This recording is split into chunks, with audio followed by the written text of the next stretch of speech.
Hello friends, welcome to my channel tasty recipes. నేను మీ నాగలక్ష్మి. ఈరోజు మన వీడియోలో క్యాబేజీ ఫ్రై సింపుల్గా ఎలా చేయాలో చూపించబోతున్నాను. స్టవ్ ఆన్ చేసుకొని బాండీ పెట్టుకొని ఆయిల్ వేసుకొని తాలింపు గింజలు, మినపప్పు, శనగపప్పు, పచ్చిశనగపప్పు, ఆవాలు, జీలకర్ర, కరివేపాకు ఇవన్నీ కూడా వేసుకున్న తర్వాత మనం ముందుగా కట్ చేసి పెట్టుకున్న క్యాబేజీని వేసుకోవాలి. తర్వాత ఒక హాఫ్ టీ స్పూన్ పసుపు అయితే వేసుకోవాలి. తర్వాత ఉప్పు రుచికి తగినంత వేసుకోవాలి. నేనైతే ఒక హాఫ్ కేజీ క్యాబేజీని అయితే తీసుకున్నాను ఈ కర్రీ కోసం. పసుపు, ఉప్పు వేసుకొని గరిటెతో బాగా కలుపుకోవాలి.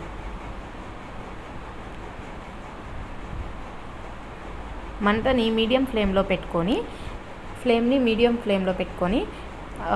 మనం అప్పుడప్పుడు గరిటెతో కలుపుతూ, అడుగంటిపోకుండా కలుపుతూ క్యాబేజీ మొత్తం ఉడికేంత వరకు కూడా ఫ్రై చేసుకోవాలి.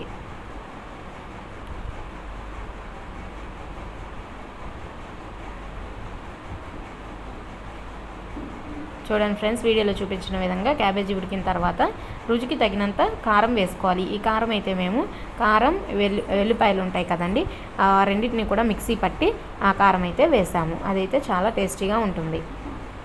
అంతే ఫ్రెండ్స్, ఎంతో టేస్టీగా ఉండే క్యాబేజీ ఫ్రై అనేది 5 మినిట్స్లో సింపుల్గా రెడీ చేసుకోవచ్చు. Thank you for watching.